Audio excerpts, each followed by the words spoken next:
सुंदरवन नाम का एक बहुत सुंदर जंगल था।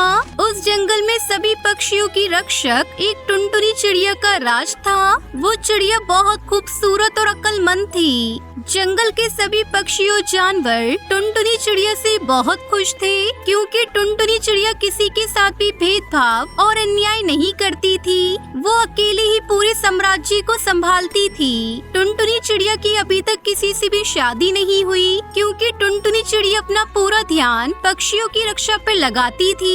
एक दिन टुनटुनी चिड़िया की माँ उससे कहती है, सुनो बेटा, तुम्हारे पिता के जाने के बाद इस जंगल की जिम्मेदारी तुम पे आई है, लेकिन तुम कब तक अकेले ही बाहरी दुश्मनों से इस जंगल की रक्षा कर पाओगी। मैं कहती हूँ बेटा, तुम किसी ईमानदार और न्यायकारी पक्षी से विवाह कर लो। अभी मैं जंगल की सैर करने जा रही हूँ, जब तक तुम इस बारे में सोचो।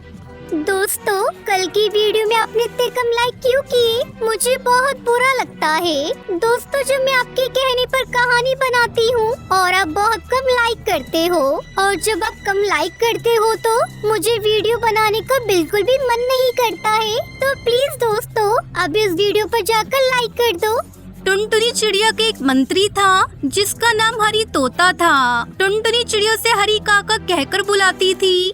सुनो काका मंत्री जी, मुझे लगता है कि अब मुझे माँ की बात मान लेनी चाहिए। कि आपको लगता है कि मुझे विवाह कर लेना चाहिए?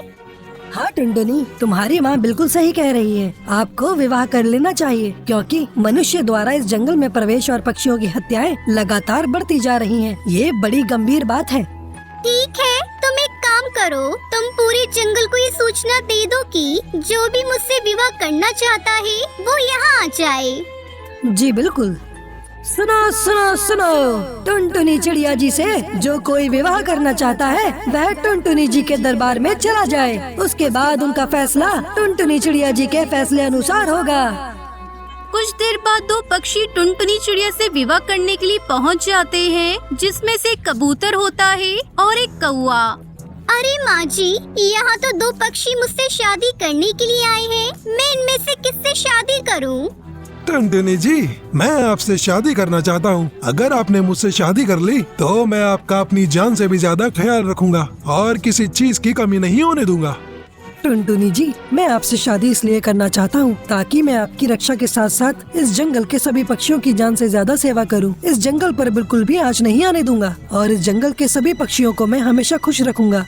टुनटुनी चिड़िया उन दोनों पक्षियों की बात सुनकर बहुत खुश होती है, लेकिन फिर भी वो ये फैसला नहीं कर पाती कि उन दोनों पक्षियों में से ज्यादा ईमानदार पक्षी कौन सा है। तभी टुनटुनी चिड़िया की माँ के दिमाग में एक उपाय आता है। तुम दोनों में से कौन ईमानदार और टुनटुनी चिड़िया से विवाह करने योग्य है, ये तो एक प्रतियोगिता से पता चलेगा। तुम दोनों को एक एक पोटली दी जाएगी, जिनमें सैकड़ों सोने के सिक्के होंगे। तुम दोनों में से जो सबसे ईमानदारी से असली और बेशकीमती हीरो का हार लाएगा, वही टुनटुनी से विवाह करेगा। फिर दोनों पक्षी इस प्रतियोगिता के लिए तैयार हो जाते हैं।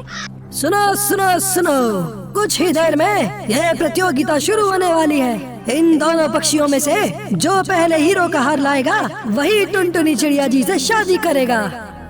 टुनटुनी चिड़िया के कहने पर ये प्रतियोगिता शुरू हो जाती है। सुन ले, तू अपने घर चला जा। तुझे क्या लगता है कि तू मुझसे जीत जाएगा? नहीं, मुझे तो ऐसा नहीं लगता, बल्कि पूरा यकीन है। कुछ देर बाद सबसे पहले कालू कौवा एक सुनार की दुकान तक पहुंच जाता है।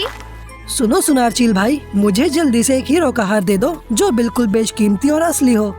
क्षमा करना कालू भाई, शायद आपको पता नहीं कि यहाँ मेरे पास अच्छे डिजाइन के हीरो के हार नहीं मिलते हैं। अगर आपको असली और अच्छे डिजाइन के हीरो का हार चाहिए तो आपको इस जंगल से बहुत दूर मिट्ठू सुनार के पास जाना पड़ेगा। वहाँ पर ही अच्छे डिजाइन का हार मिलेगा। अरे नहीं, यहाँ तो पुराने डिजाइन के हीरो के हार मिलते हैं। अगर मैंने टुनटुनी जी को ऐसे पुराने हीरो का हार दे दिया तो ये टुनटुनी जी का अपमान होगा, और मैं ऐसा नहीं करना चाहता। टुनटुनी जी को नए डिजाइन का हीरो का हार लाकर ही दूंगा, बेशक कितनी भी दूर जाना पड़े। धन्यवाद चील भाई। कालू कौवा हार की नई डिजाइन लेने के लिए बहुत दूर जाने लगा, ये जानकर भी कि उसे बहुत देर हो जाएगी। तभी बंटी कबूतर भी सुनार की दुकान पर पहुंच जाता है। सुनो सुनार भाई, मुझे जल्दी से असली और बेशकीमती हीरो का हार चाहिए। क्षमा करना बंटी भाई, आपको पता नहीं कि यहाँ मेरे पास अच्छे डिजाइन के हीरो के हार नहीं मिलते हैं। यदि आपको असली और अच्छे डिजाइन के हीरो का हार चाहिए तो आपको इस जंगल से बहुत दूर मिट्टू सुनार के पास जाना पड़ेगा, वहाँ पर ही अच्छे डिजाइन का हार मिलेगा। अरे नहीं, अगर मैं अच्छे डिजाइन का हार लेने के लिए बहुत दूर गया तो मुझे बहुत देर हो जाएगी और मैं कालू कौवे से हार जाऊंगा। सुनो भाई, तुम मुझे एक हार पुराने डिजाइन का दे दो जो बिल्कुल सस्ता सा हो। ठीक है भाई, अभी देता हूँ। वो चील सुनार बंटी कबूतर को पुराने सस्ते हीरो का हार दे देता है और बंटी कबूतर तेजी से टुनटुनी चिड़िया के पास उड़ने लगता है। वहीं कालू कौवा अच्छे डिजाइन का हार लेने के लिए जंगल से बहुत दूर निकल जाता है। रास्ते में उसे एक चिड़िया मदद के लिए आवाज लगाती है। अरे भाई मेरी मदद करो, मैं नदी में गिर जाऊंगी, मुझे बचा लो। तभी कालू कौवा उसकी आवाज सुनकर उसे नदी से बाहर निकाल लेता है, जिस वजह से उसे बहुत देर हो जाती है। आपका बहुत बहुत शुक्रिया भाई। मुझे काफी देर हो गई है। अब मुझसे पहले तो बंटी कबूतर टुनटुनी चिड़िया जी के पास हार लेकर पहुंच गया होगा। अगर मैं हार लेकर जाऊंगा तो और वक्त लग जाएगा। मैं ऐसे ही दरबार में चला जाता हूँ। सभी पक्षी उन दोनों की प्रतीक्षा कर रहे थे। देखो देखो, कोई आ रहा है, कोई प्रतियोगी आ रहा है। बंटी कबूतर नकली हार लेकर टुनटुनी चिड़िया के पास आ जाता है और कहता है, टुनटुनी जी देखिए, मैं सबसे पहले असली हीरो का हार ले आया हूँ। अब आपको नियम अनुसार मुझसे विवाह कर लेना चाहिए। मुझे बहुत खुशी होगी आपसे शादी करके। लेकिन प्रतियोगिता के नियम अनुसार हमें अगले प्रतियोगी का इंतजार करना चाहिए। तभी कालू कौवा खाली सिक्के लेकर टुनटुनी चिड़िया के दरबार में पहुंचता है। क्षमा करना टुनटुनी जी, मुझे देर हो गई। मुझे असली हीरो का हार लेने के लिए जंगल से बहुत दूर मिट्टू सुनार के पास जाना पड़ा, क्योंकि इस जंगल में चील सुनार नकली हीरो का हार बेच रहा था। लेकिन फिर भी हार नहीं ला पाया, क्योंकि रास्ते में मुझे एक चिड़िया की मदद करनी पड़ी, क्योंकि वो नदी में डूब रही थी और मैं यहाँ नहीं पहुँच पाता। लेकिन कालू, तुमने बहुत देर कर दी। असली हीरो का हार बंटी कबूतर ले आया है। अब टुनटुनी चिड़िया की शादी बंटी कबूतर से हो जाएगी। नहीं माँ, बंटी भले ही हार ले आया हो, पर कालू ने अपनी जान की परवाह न करते हुए किसी पक्षी की जान बचाई। ये बहुत बड़ी बात है। मुझे ऐसे ही पक्षी की तलाश थी। मैं कालू से ही शादी करूँगी। उसके बाद सभी पक्षी उसके फैसले से बहुत खुश होते हैं और कालू कौवे की शादी खुशी खुशी टुनटुनी चिड़िया रानी से हो जाती है।